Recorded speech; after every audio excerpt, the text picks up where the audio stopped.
ইতিহাস শব্দটা শুনলে আমরা মনে করি এখানে যুদ্ধ থাকবে, একটা রাজা থাকবে, এখানে সেনাবাহিনী থাকবে, এক রাজার সাথে আরেক রাজার যুদ্ধ হবে। আরও একটু আপডেট যদি করি ইতিহাসকে, আমাদের জেহানের মধ্যে আসে ইতিহাস মানে ৭১ সাল পাকিস্তানি হানাদার বাহিনী আমাদের বাংলাদেশের জনগণকে রাতের অন্ধকারে ২৫শে মার্চ গণহত্যা করছে।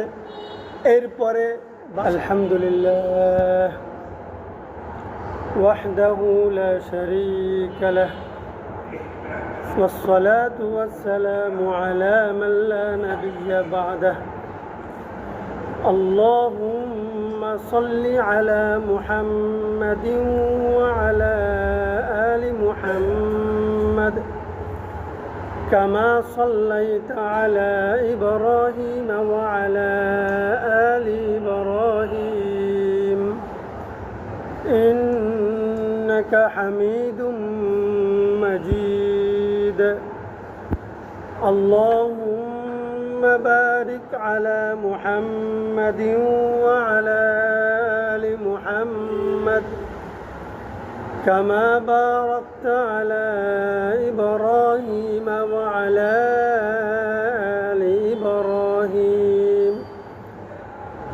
إنك حميد مجيد أما بعد فأعوذ بالله من الشيطان الرجيم بسم الله الرحمن الرحيم واتل عليهم نبأ ابني آدم بالحق إذ قربا قربانا فتقبل من أحدهما ولم يتقبل من الآخر قال لأقتلنك قال إنما يتقبل الله من المتقين صدق الله العظيم سبحانك لا علم لنا إلا ما علمتنا إنك أنت العليم الحكيم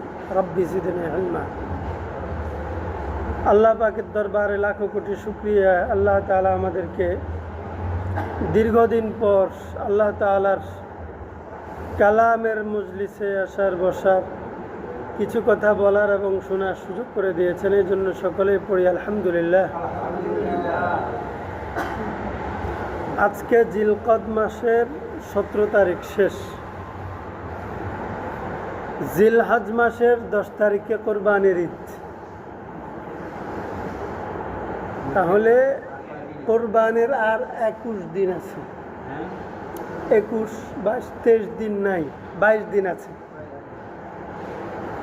জিলকদের আজকে ১৭ শেষ, ১৮ শুরু, তাহলে জিলহজের ১০ তারিখে কোরবানি, তাহলে ১০ তারিখ নাই, ওইদিকে ৯ দিন।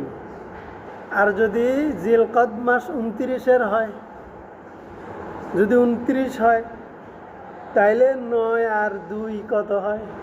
১১। ১১ আর ৯ কত হয়? ২০ দিন হয়। ২০ দিন হয়। তাইলে দেখেন, রমাদানের পরে ২ মাস শেষ হইতে আর কয়দিন বাকি? ১০ দিন। রমাদানের পরে ২ মাস প্রায় শেষ। ২ মাস সময় কি কম? সময় কম না। আপনি যদি ২ মাসকে দিনের হিসেবে করেন তাহলে ৬০ দিন। ৬০ দিন, ৬০ দিন কি আমার জীবনে কম? যদি আমরা চাকরির বেতনের হিসাব করি, কেউ যদি ১০,০০০ টাকা করে বেতন পায়, তাহলে ৬০ দিনে তার ২০,০০০ টাকা। কতগুলো টাকা চিন্তা করছেন? কতগুলো টাকা! যে ২৫,০০০ টাকা বেতন পায়, এই ৬০ দিনে তার ৫০,০০০ টাকা। কম না তো? তাহলে এই ৬০ দিনে আমরা দুনিয়ার হিসাব করলে যদি এত বেশি সময় পার হয়ে গেছে হয়, আমার দৈনিক ৫ ওয়াক্ত নামাজ ৬০ দিনে ছিল। ডেইলি 5, তাহলে 60 দিয়ে আপনি 5 6 30, 300 ওয়াক্ত নামাজ যদি পড়েছি তো আলহামদুলিল্লাহ। এ সময় 300 ওয়াক্ত নামাজ আমার পড়া হয়েছে, 300 ওয়াক্ত, সুবহানাল্লাহ।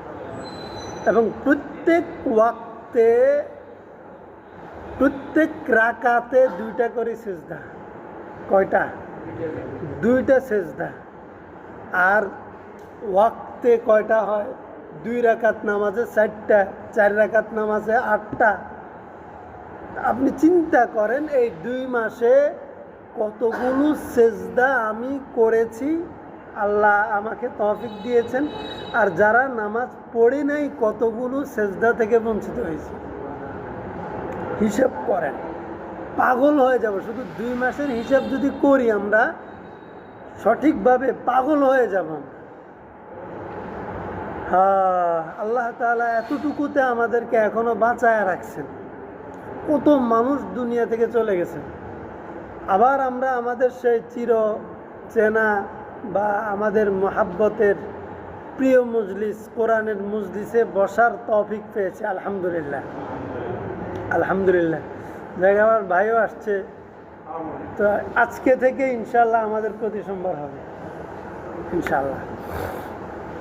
তো এই জন্য আমরা কোরবানের, যেহেতু খুব নিকটে, কোরবানের সামনে রেখে যে বিষয়গুলো আমাদের সকলের জন্য জানা প্রয়োজন, বা জানলে আমাদের ইমানের জন্য, বা অথবা কোরআনে আল্লাহ একটা বিষয় জানার জন্য বলেছেন, জানাতে বলেছেন, তার মানে আল্লাহ যে বিষয়টা রসুলকে বলেছেন মানুষকে যথাযথভাবে জানাতে, আল্লাহ কিন্তু এটা বলেন নাই যারা কোরবানি দিবে তাদেরকে জানাও, যারা কোরবানি দিবে না তাদেরকে জানানোর দরকার নেই, এরকম কোনো শর্ত নাই। আল্লাহ বলেছেন ওয়াতলু আলাইহিম নাবা আবনাই আদামা বিল হাক্কি। নবী, আপনি আপনার উম্মতকে যথাযথভাবে প্রকৃত ঘটনা শুনান। কোন ঘটনা? যে আপনার পূর্বের নবী আদম আলাইহিস সালামের যে 2 সন্তানের মধ্যে ঝগড়া ছিল, যে ঘটনাটা ছিল, হয়েছে, ওই ঘটনা যেভাবে ঘটেছে আপনি আপনার উম্মতকে ওই ঘটনা ঠিক ওইভাবে জানান। আল্লাহ বলছেন, তাইলে এই যে জানাইতে বলছে, এটা জানানো আমাদের সকলের জন্য জরুরি। জানা জরুরি কি না? জরুরি। জানার পরে হয়তো বলবো যে আমি জানলাম, আমার কি লাভ হইলো, এটা বলতে পারেন। এটা যদি কারো মনে প্রশ্ন আসে, তার প্রশ্নের উত্তরে প্রথম লাভ আল্লাহ একটা ঘটনা জানাইতে বলছেন, তার মানে আমাদেরকে জানতে বলছেন, আমাদেরকে আমাদের জানার জন্য বলছেন। তো আল্লাহ যেই ঘটনাটা জানতে বলছেন সেই ঘটনাটা আমরা জানলাম, আল্লাহর এই ইচ্ছাটা পূরণ হইল, আল্লাহর হুকুমটা বাস্তবায়ন হইল। এইটা কি আমাদের জন্য কম? এইটা কম না, এইটা কম না। আল্লাহর একটা হুকুম বাস্তবায়ন হইল, একজন মুমিন তো এটাই চায়, আল্লাহর হুকুমটা বাস্তবায়ন হোক। আমার কি লাভ এইটা মুমিন দেখে না আগে। মুমিনের লাভটাই হইল আল্লাহর আদেশ পালন হইল কিনা, এটা মুমিনের সন্তুষ্টি হইল, আল্লাহর হুকুম বাস্তবায়ন হইল এই জায়গায়।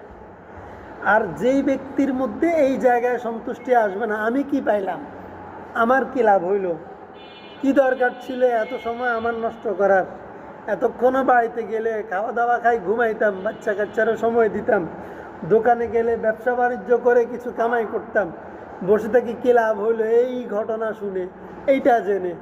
এই মেজাজ যার হবে, এই ইচ্ছা বা এই মনোভাব যার ভিতরে আসবে, সে যেন প্রকৃত মুমিন হতেই পারে না।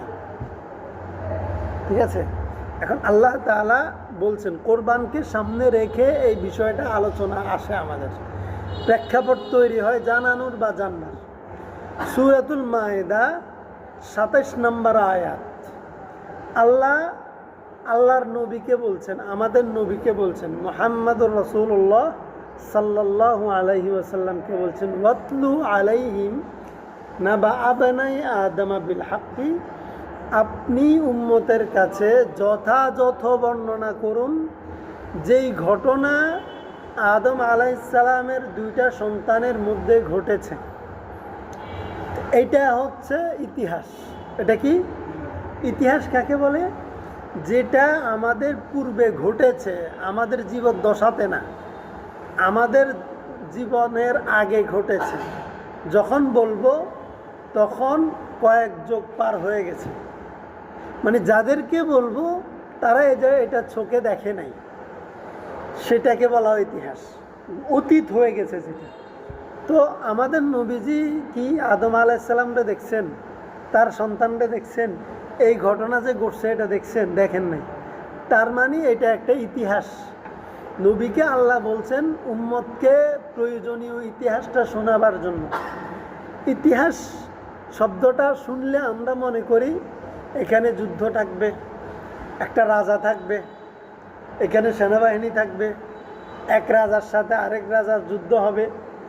আরও একটু আপডেট যদি করি ইতিহাসকে, আমাদের জেহানের মধ্যে আসে ইতিহাস মানে ৭১ সাল পাকিস্তানি হানাদার বাহিনী আমাদের বাংলাদেশের জনগণকে রাতের অন্ধকারে 25শে মার্চ গণহত্যা করছে। এরপরে বাংলাদেশের মানুষ লুঙ্গি পরে, গেঞ্জি পরে, গামছা পরে, হাতে লাঠি নিয়ে মুড়ি খেয়ে বনে চলে গেছে। বনের ভিতরে গিয়ে তারপরে পাট খেতে, ধান খেতে লুকাই থাইকা, কবরস্থানে লুকাই থাইকা ওই হানাদার অস্ত্রধারী বাহিনীর মোকাবেলা করছে। 9 মাস যুদ্ধের পরে দেশ স্বাধীন হয়েছে। এখন যদি ইতিহাস শব্দটাকে আপডেট করে আমাদের চিত্র যেখানের মধ্যে এটা আসে ৭১ সাল। কিন্তু ইতিহাস শুধু ৭১ আনা। ইতিহাস মানেই একজন রাজা, কিছু সেনাবাহিনী, আরেকজন রাজার সাথে যুদ্ধ, এটা না, শুধু এটা না। ইতিহাস মানে এটাও হইতে পারে যে আপনার আজকে যাকে বাবা বলছেন তারও একজন বাবা ছিল। আপনি যে বাড়িতে আছেন সে বাড়িতে আপনার আগে আপনার পূর্বপুরুষ ছিল, মুরব্বীরা ছিল, দাদা ছিল, দাদার আগে দাদার বাবারা ছিল, অথবা আপনার দাদা কিভাবে এই জায়গায় আসছে, এর আগে কোথায় ছিল, যে আপনার বংশের পিছনের ঘটনা জানা, আপনার দাদা সম্পর্কে জানা, পরদাদা সম্পর্কে জানা। আপনারা ধরেই তো এখানে চলে আসেন নাই। আপনার জন্ম এখানে, আপনার বাবার জন্ম কোথায়, আপনার বাবার জন্ম ওই পাশের বাড়িতে, আপনার দাদার জন্ম কোথায়, এই ব্যাকগ্রাউন্ড জানা, এটা ইতিহাস। এটাকে বলা হয় পারিবারিক ইতিহাস। যখন কোনো পরিবারের সদস্য পারিবারিক ইতিহাস জানে তখন সে সচেতন হয়, পরিবার সম্পর্কে সজাগ হয়, সচেতন হয়। যাই হোক, তো এইটা ধর্মের ইতিহাস আছে। তাহলে ইতিহাস মানে শুধু রাজা যুদ্ধ না, ইতিহাস মানে শুধু ৭১ না, তাহলে ধর্মের মধ্যেও ইতিহাস আছে। ধর্মের ইতিহাস আছে। আমাদের একটা ধর্ম আছে, ধর্মের নাম কি? ইসলাম ধর্ম। তো ইসলাম ধর্মেরও ইতিহাস আছে। ইসলাম ধর্ম নবী মুহাম্মদুর রাসূলুল্লাহ সাল্লাল্লাহু আলাইহি সাল্লামের মাধ্যমে আমরা পাইলাম। তাহলে ওনার আগেও নবী ছিল, ইতিহাস ওইটা জানা ইতিহাস। ওনার আগেও নবী ছিল। প্রথম নবী ছিল হজরত আদম আলাইহিসসালাম। এই হজরত আদম আলাইহিসসালাম হাওয়া আলাইহিসসালামের বিয়ে হইল, তারা সংসার করছে, তাদের সন্তান হয়েছে, তাদের সন্তান এই জমিনে বসবাস করছে। আমাদের সন্তান যেরকম বড় সন্তান ছোট সন্তানকে কোলে নিয়ে বড় করে, ওনারও এইভাবে এই প্রথা ধারাবাহিকভাবে চলে আসছে। এক সময় আমাদের সন্তানদের মধ্যে যেরকম সম্পদ নিয়ে, আমাদের সন্তানদের মধ্যে যেরকম স্বার্থ নিয়ে মারামারি হয়, ঝগড়া হয়, এক সময় যে ভাই ছোটবেলায় ভাইয়ের জন্য জীবন দিতে চেষ্টা করছে, সব করছে, কষ্ট করছে, সে ভাইয়ের বিরুদ্ধে আবার অন্যের সহযোগিতায় ষড়যন্ত্র করে, জীবন নেয়, ভাইয়ের হাতে ভাইয়ের খুন। ঠিক এই চলমান প্রক্রিয়া, চলে আসা প্রথা, সিস্টেম, এটা ঐতিহাসিকভাবে ঘটিত সিস্টেম, প্রথা পৃথিবী। এখন এই সব কিছু যদি আমার সামনে না থাকে, ধর্মের সার্থকতা আমি বুঝবো না। কেন বুঝবো না? এইগুলো পৃথিবীর বৈশিষ্ট্য। এগুলো কি পৃথিবীর বৈশিষ্ট্য। পৃথিবীতে মানুষ আসবে, পরিবার তৈরি হবে, গঠন হবে এবং পারিবারিকভাবে সন্তানের জন্ম হবে। সন্তান ভাই বোন হিসাবে ছোটোবেলায় তারা কাঁধে কাঁধ মিলিয়ে মিলেমিশে এক প্লেটের খাবার খেয়ে তারা ভাগ বটোয়ারা করে বড় হবে। একজনের জন্য একজনের নিজের চেয়ে বেশি টান হবে, মায়া হবে। এরপরে বড় হইলে যখন দুইজনের স্বার্থ বুঝতে পারে, দুইজন যখন সচেতন হয়, তখন স্বার্থের জন্য ঠিক সেই ভাইয়ের বিরুদ্ধে, সেই বোনের বিরুদ্ধে, সে মা বাবার অবাধ্য হওয়া, এই সব কিছু পৃথিবীর প্রথা, সিস্টেম।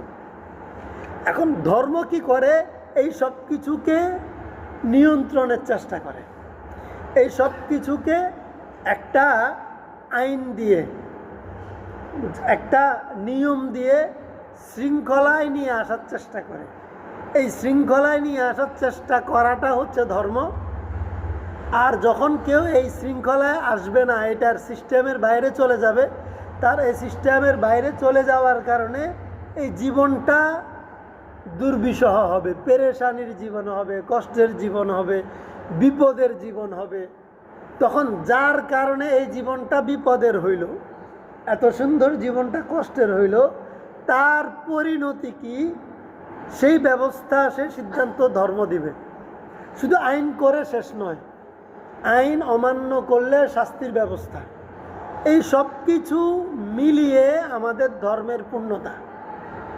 এই জন্য ইতিহাসটাও আমাদের জানা জরুরি। আল্লাহ এই জন্য নবীকে বলছেন আপনি জানান, এবং যথাযথভাবে। এখন আল্লাহ যে বলছেন বিল হাক্কি, যথাযথভাবে, শব্দটা নবীকে বলেছেন। এই শব্দটা শুধু নবীর জন্য প্রযোজ্য নয়, এই শব্দটা আমাদের প্রত্যেকের জন্য প্রযোজ্য। আমরা প্রত্যেকে এই শব্দটা তিলাওয়াত করব, শব্দের অনুবাদ অনুধাবন করব, পড়ব, বুঝব। কেন বিল হাক্কি বলেছেন? যে মানব জীবনে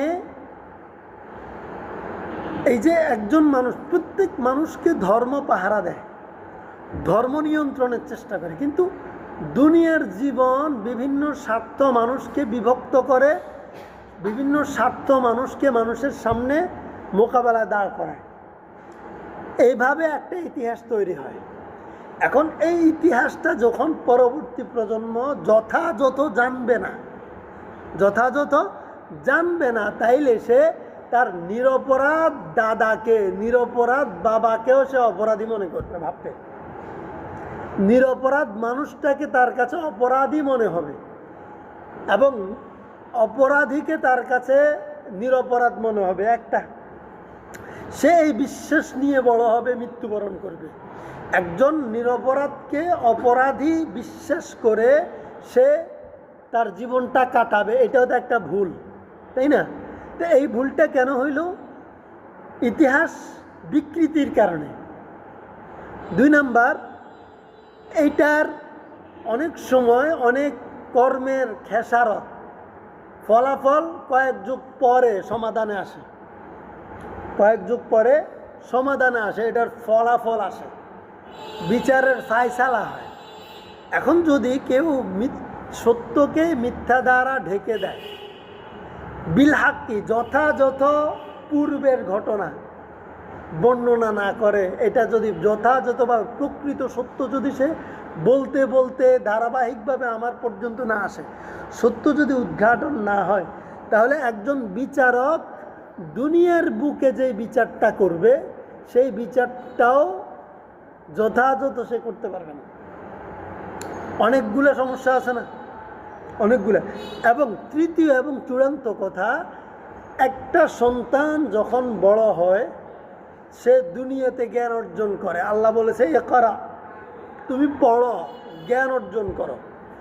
সে জ্ঞান অর্জন করতে গেলে ইতিহাসকে যদি বিকৃত করা হয়, পূর্বের ঘটনাকে যদি ধামাচাপা দিয়ে নতুন করে সাজিয়ে জাতির সামনে নিয়ে আসা হয়, তাহলে একটা শিশু সন্তান সে যে সত্য বস্তুনিষ্ঠ ইতিহাস, সত্য ঘটনা, পূর্বপুরুষদের, পূর্বের জাতির যে তাদের উত্থান, তাদের পতন, তাদের সফলতা, তাদের ব্যর্থতা, তাদের ইনসাফ, তাদের প্রতারণা, এই সব কিছু যদি সে যথাযথ জানার অধিকার তো সে রাখে, কিন্তু আমি যদি ইতিহাসকে বিকৃত করি, আমি আমার জেনারেশনকে একটা তার অধিকার থেকে বঞ্চিত করলাম না।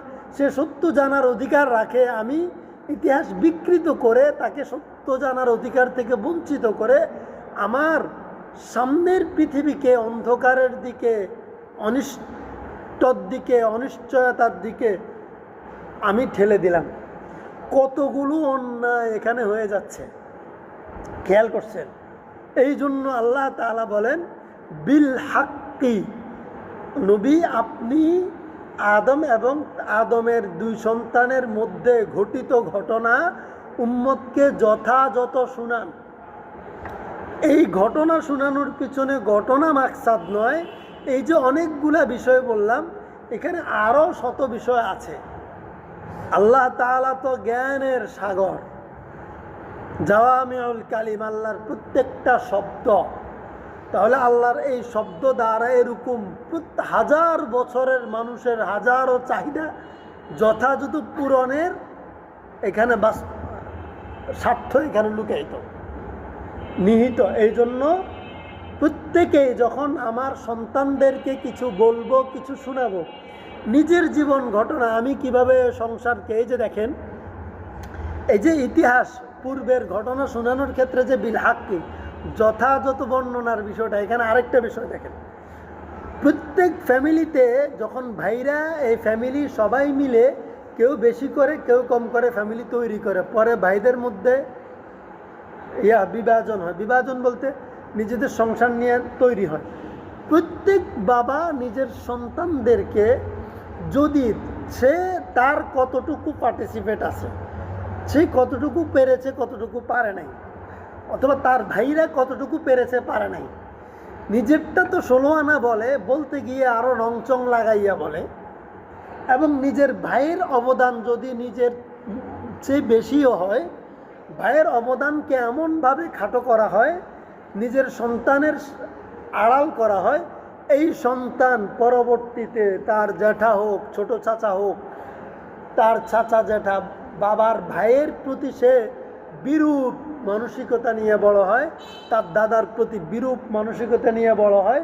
এক সময় এদের 2 ফ্যামিলির মধ্যে এই সত্যটাকে আড়াল করার কারণে, গোপন করার কারণে, শুধু নিজের স্বার্থের বিষয়টা ফুটিয়ে তোলার কারণে একটা ফ্যামিলির মধ্যে যে ভালোবাসা হওয়ার কথা ছিল সেটা নষ্ট হয়।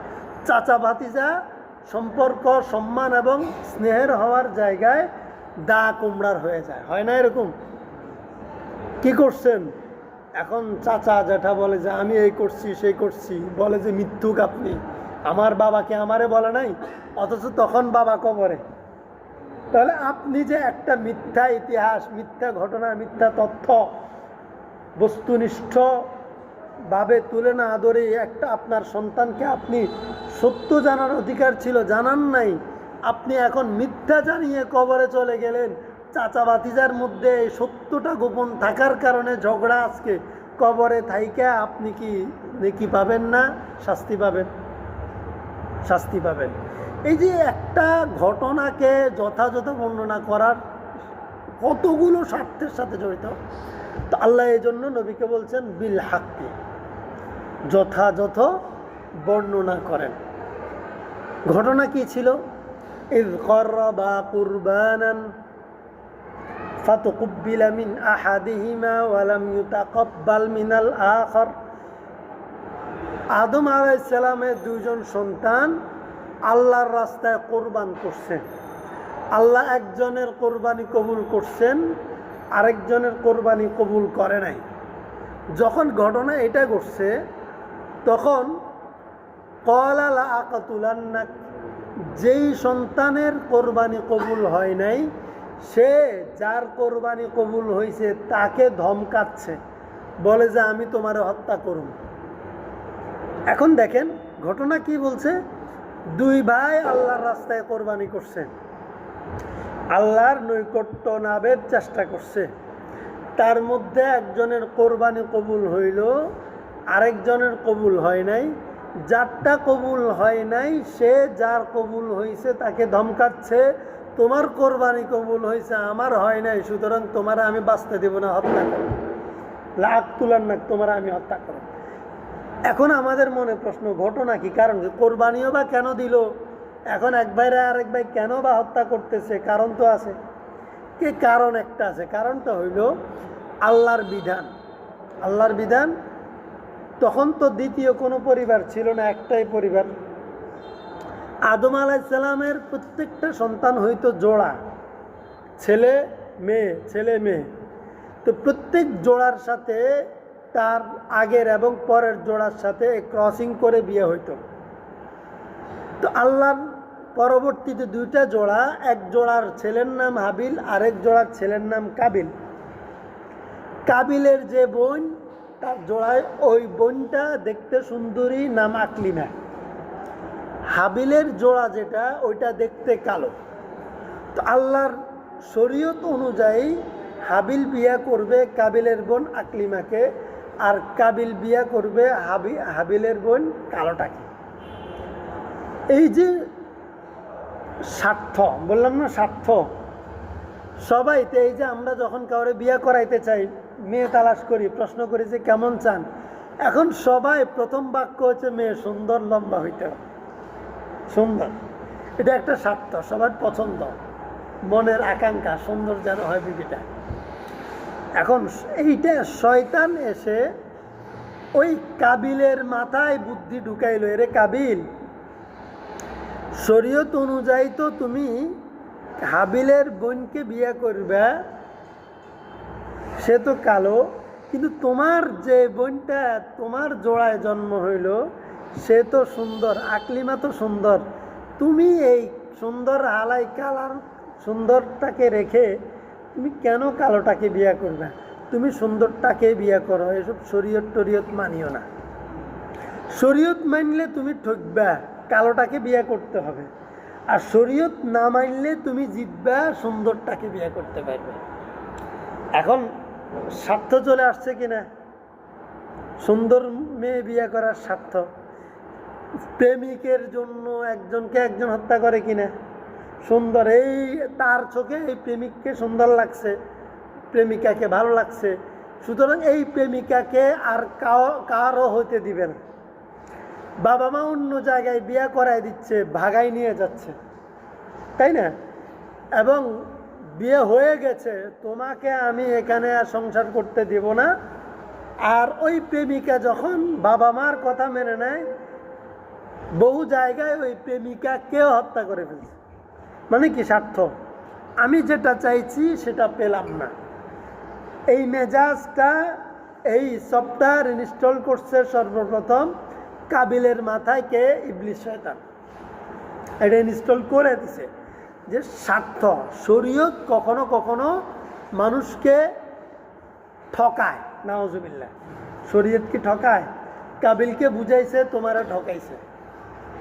এই যে শরীয়ত, এখানে মূলত সুন্দরী মেয়ে সামনে পর্দা হিসাবে, এটার ব্যাকগ্রাউন্ড হচ্ছে শরীয়ত।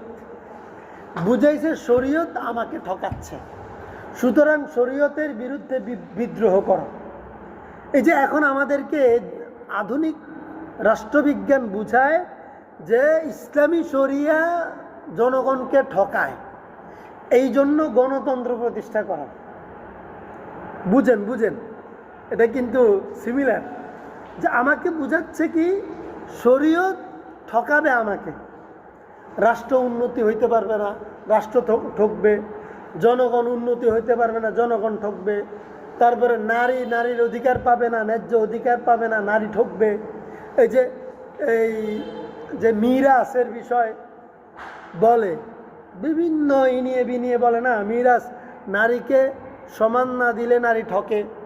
পৈতৃক সম্পত্তিতে শরীয়ত, মিরাস, কোরআনের আইন বিধান নারীকে ঠকাইছে। নারী অধিকারের কথা বলে যে নারী যদি পর্দার ভিতরে ঢুকে যায় নারী ঠকে যাবে, নারী যদি বাসায় চলে যায়, চাকরি না করে, নারী ঠকে যাবে। তারপরে বুঝায়, তুমি যদি দায় শেপ না করো তুমি অমুক চাকরিতে করতে পারবা না, তুমি ঠকে যাবা। আমাদের চাকরিতে আসলে তুমি সফল হইবা, আসতে হইলে দায় কাটছাট করে তুমি শার্ট প্যান্ট পরে শরীয়তকে বাইরে রেখে আসতে হবে, না হয় তুমি ঠকে যাবে।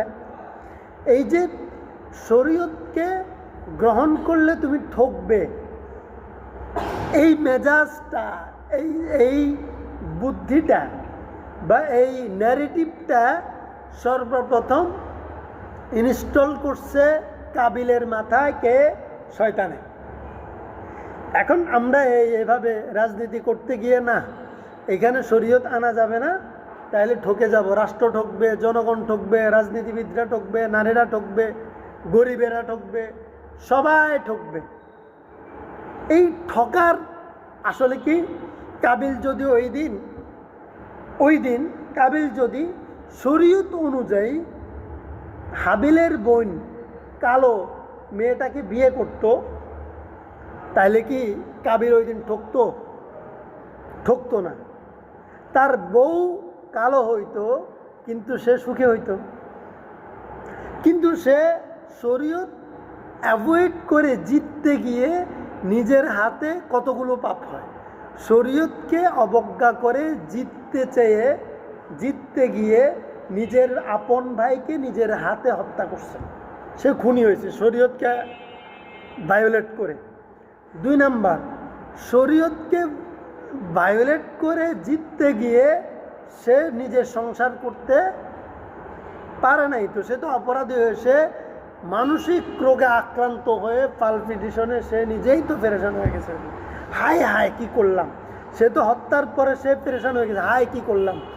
বহু হত্যাকারী হত্যা করার পরে হুতাশ করে না, আয়রে কি করলাম, মাথা আর কিছু করার আছে?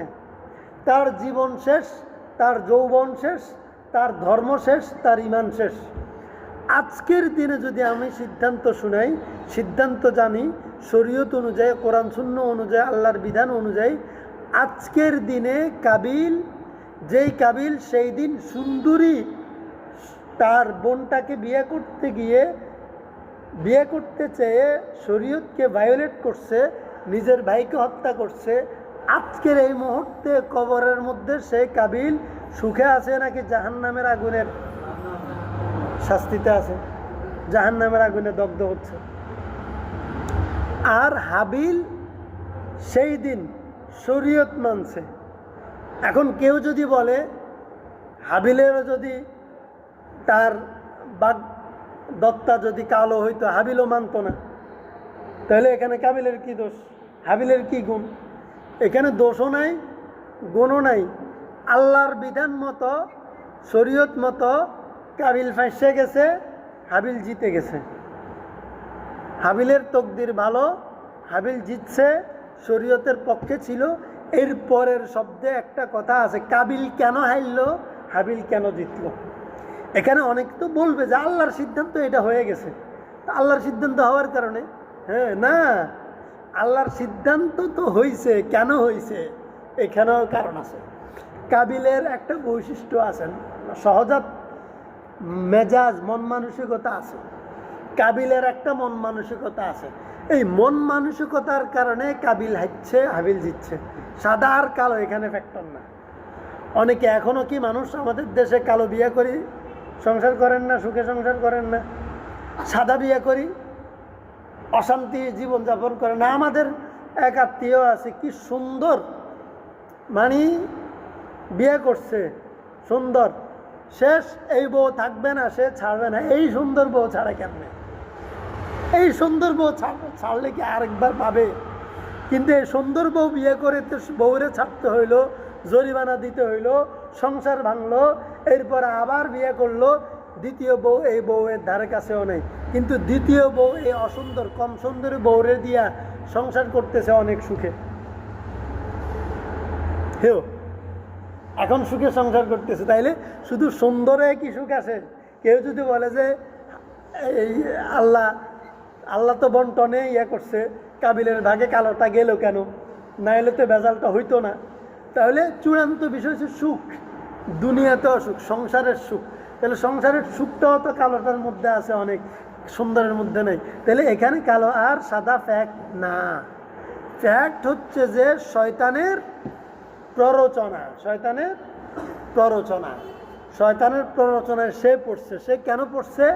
সেখানেও একটা কথা আছে, তার মধ্যে দাম্ভিকতা আছে। আয়াতের অনুবাদ করে আজকের মতো শেষ করবো। দেখেন এখানে পয়েন্ট আছে কিরকম, যখন তারা এই কাবিল মানতেছে না, আদম আলাইসালাম আল্লাহকে জিজ্ঞেস করে আল্লাহর বিধান মতো বলছে যে ঠিক আছে তোমরা কোরবানি করো আল্লাহর রাস্তায়। কোরবানি করার পরে যার কোরবানি কবুল হবে সে সাদাটাকে সুন্দরীটাকে বিয়ে করবে, ব্যাস তার পক্ষে রায় হবে। সুন্দরী না, যার কোরবানি কবুল হবে তার পক্ষে রায় হবে। আল্লাহ দুইজনকে কোরবানি করতে বলছেন কেন? আল্লাহর সন্তুষ্ট অর্জন করে, অর্থাৎ আল্লাহ শরীয়ত কে দিছে? আল্লাহ দিছে। শরীয়ত কার? আল্লাহর। তাইলে জিতার জন্য আল্লাহর সন্তুষ্টি লাগবে। বুঝেন বুঝেন, আইনটা করছে কে? এই যে কালোটারে বিয়ে করবা, সুন্দরটারে বিয়ে করবা তুমি, কালোটারকে বিয়ে করবা তুমি, এই যে আইনটা করছে কে? আল্লাহ। তাইলে আইনটা নিজের পক্ষে রায় পাওয়ার জন্য বিচারকরে সন্তুষ্ট করতে হবে, তো আইন প্রণেতাকে সন্তুষ্ট করতে হবে। তো এখন কোরবানি করা মানে আল্লাহরে সন্তুষ্ট করা, কোরবানি করা মানে আল্লাহরে। তো আল্লাহ বলছে যে তোমরা কোরবানি করো, মানে আমাকে সন্তুষ্ট করো তোমরা। দেখি যে আমাকে সন্তুষ্ট করবে সে জিতবে, যে আমাকে সন্তুষ্ট করতে পারবে না সে হারবে। বলছে যে তোমরা দুইজন উত্তম পশু দ্বারা কোরবানি করো, উত্তম। তো এইখানেই আল্লাহকে সন্তুষ্টের মেজাজ মানসিকতা, মন মানসিকতা প্রমাণ হয়ে যাবে। হাবিলে তার পশুর ফাল থেকে একবার সর্বোত্তম, যেটা নাদুস নুদুস, দেখতে সুন্দর, দেখতে ভালো লাগে। দেখেন আমরা কোরবানির সময় একবারে যেটা ভালো লাগে ওইটা পছন্দ করি না, ওটার দাম বেশি। পছন্দের মনের পশুরে করা যাবে, পশুরাও বাঁচে বাঁচে সবাই, মানে পশুরা কোরবানি থেকে বাঁচবে না, কোরবানি হইয়া বাঁচবে।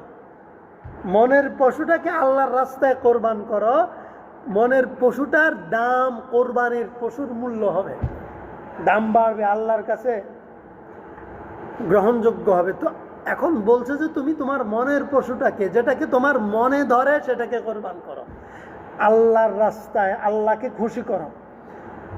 এখন হাবিলের মন তো আল্লাহমুখী, কাবিলের মনে শয়তানি। কাবিল চিন্তা করছে জানি না হারুম না জিতুম, কোরবানি করতে করছে, করি আর কি, কোরবানি করলেই তো হইল আবার এত। কিন্তু কাবিল চিন্তা করছে কোরবানি করতে বলছে, কোরবানি করি যা হওয়ার হবে। হাবিলে চিন্তা করছে না, এটাও আল্লাহর হুকুম, কোরবানি করা, আল্লাহকে খুশি করা, সন্তুষ্ট করার প্রশ্ন আসছে। আমি আল্লাহকে সন্তুষ্ট করার জন্য আমার পছন্দের পশুটাকে কোরবানি করি। এখন দুইজনে, হাবিল তার পছন্দের সুন্দর মনের পশুটাকে কোরবানি করছে, কাবিল তার পছন্দের মনের পশুটাকে, দেখতে সুন্দর উত্তম পশুটাকে আল্লাহ রাস্তায় কোরবান করে নাই। তো যার কারণে তার কোরবানির প্রেজেন্টেশনের, উপস্থাপনার কারণে আল্লাহর কাছে হাবিলের কোরবানি কবুল হয়েছে, কাবিলেরটা হয়নি। কবুলের সিমটম কি? আসমান থেকে একটা আগুন আইসা হাবিলেরটাকে জ্বালাই দিছে, গ্রহণ করে নিছে, কাবিলেরটা পড়ে রয়েছে। মানে তুমি আল্লাহকে দিছ ছেঁড়া টাকা, ছেঁড়া পয়সা, যেটা চলে না ওইটা আল্লাহর ঘরে দিছ, ওইটা আল্লাহ কবুল করবে না। মসজিদে যখন টাকা দেয়, ছেঁড়া টাকা দেয় না, ছেঁড়া টাকা দোকানে দিলে চলে না, বলে না এটা চলবে না, আপনার টাকা আপনার কাছে রাখেন। তো ওইটা আয় না, 2 টাকা 5 টাকা যা জমছে মসজিদে দেয়। তো এখন আল্লাহ রাস্তায় দেয়, গরিবরে দেয়। এখন গরিব তো আল্লাহ রাস্তায় নিচ্ছে, কিছু কইতেও পারে না, পাল্টায় দেন, তাই না? এভাবে চালায়। তো এখন আল্লাহ বলে তুমি তো যেটা তোমার কাছে অচল তুমি সেটা দিছো আমারে, তো তোমার কাছে অচলটা আমারে দিলে আমি কেন গ্রহণ করবো? আমি কি এত ঠেকছে নাকি? ঠেকা তো তোমার ছিল, তুমি আমাকে খুশি করার চেষ্টা করবে, সে জায়গায় তুমি ঠেকা সারার চেষ্টা করছো, আমারে খুশি করার কোনো। তো আমি খুশি হই নাই, আমি খুশি হওয়া বাধ্য না তোমার উপর। কাবিলেরটা আল্লাহ কবুল করছে, সুতরাং এখন যেহেতু কাবিলেরটা কবুল করছে, এখন সে নমনীয় হওয়ার দরকার ছিল না। তৃতীয় পর্যায়ে প্রথমে শরীয়ত সে ভায়োলেট করছে, বিদ্রোহ করছে। দ্বিতীয়ত অপশন ছিল কোরবানি করার অপশন, সে কোরবানি উত্তম পশু দিয়ে আল্লাহকে খুশি করার চেষ্টা করব, কান্নাকাটি করে আল্লাহ আল্লাহ আমারও তো মন চায় একটু সুন্দরী একটি, আপনি কুদরতিভাবে আমার জন্য ফয়সালা করেন না। আল্লাহ আল্লাহ একটা ফয়সালা করতো, আল্লাহ কি পারতো না তার বাগদত্তাকে সুন্দরী করে দিতে? পারতো তো, পারতো। সে তো আল্লাহর কাছে কান্নাকাটি করে নাই, আল্লাহর কাছে চায় নাই। তো এখন সে তৃতীয়ত চূড়ান্ত সে অপরাধ করে কি?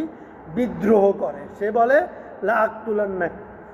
আচ্ছা, প্রথমে পারি না, এরপরে সালিশ দিছি, সালিশও কোরবানি করতে বলছে, কোরবানি তোমারটা কবুল হইলো, মানে সালিশ তোমার পক্ষে, আমার পক্ষে ন, বিচার তোমার পক্ষে গেছে, আমার পক্ষে যায় নাই, তোমারে বাঁচতে দিব না, মানে তোমারে তাকে গ্রহণ করতে দিব না, যাও তোমারে মেরে ফেলবো। তো সে নিজের ভাইকে নিজের হাতে হত্যা করছে, এটা দাম্ভিকতা না? এই যে দেখেন কেমন দাম্ভিকতা। সে বলে যে আমি তোমারে হত্যা করবে, তোরে মারি আলাম, তোরে মারি আলাম, একদম মেরে ফেলব। আর হাবিল বলে কি? ইন্নামা ইয়াতাকাব্বালুল্লাহু মিনাল মুত্তাকিন। বলে যে ভাই, যে আল্লাহকে ভয় করছে আল্লাহ তো তার কোরবানি কবুল করছে। সে কিন্তু অহংকারী করে নাই, এই বেড়া আমি সুন্দরীটা দিছি, আমি উত্তম দামিটা দিছি, এই জন্য তো বেড়া তুমি না। সে নমনীয়ভাবে ভাই ভাই আল্লাহ যে মুত্তাকি তার কোরবানি কবুল করছে, এটা বলে নাই আল্লাহ আমি মুত্তাকি এই জন্য আমার কোরবানি কবুল করছে, সেটা বলে না। আমি তো দেখাই নাই। দুইজনের মানসিকতা দুই রকম কিনা, দুই রকম কিনা দেখেন। সে বলে যে তোরে মারি আলাম, আর এ বলে যে ভাই যে আল্লাহকে ভয় করে আল্লাহ তার কোরবানি কবুল করে। সে বলে নাই যে আমি আল্লাহরে ভয় করছি, আমি আল্লাহর হুকুম মতো চলছি, এই জন্য আমার কোরবানি কবুল হয়েছে, রায় আমার পক্ষে আসছে। এইটা বললে তো সে আমিত্ব প্রকাশ করা হইল। সে আমিত্ব প্রকাশ করে নাই। দুইজনের এই দুই মানসিকতার কারণেই এই রায়টা দুই রকম হইল। হাবিলের এই ভালো মানসিকতার কারণে, নমনীয় নিরহংকার মুত্তাকি পরেজগারী মানসিকতার কারণে, শরীয়তের প্রতি আনুগত্যশীল মানসিকতার কারণে হাবিলের কোরবানি কবুল হয়েছে, শরীয়ত তার পক্ষে রায় দিছে। আর কাবিলের এই অহংকারী মনোভাবের কারণে, দাম্ভিক মনোভাবের কারণে কাবিল শরীয়তের পক্ষে প্রথমে যায় নাই, দ্বিতীয়ত কোরবানি উত্তমভাবে দেয় নাই, তৃতীয়ত নিজের আপন ভাইকে হত্যা করছে। এই তিনটা অপরাধ করছে শুধু দাম্ভিকতার কারণে, নমনীয়তার কারণে নয়, অহংকারের কারণে নয়, এই মেজাজের কারণে সে হারছে আর হাবিল জিতছে। আল্লাহ তাআলা আমাদের প্রত্যেককে কবুল করুন, আমিন। ওয়া আখির দাওয়ানা আলহামদুলিল্লাহি রাব্বিল আলামিন।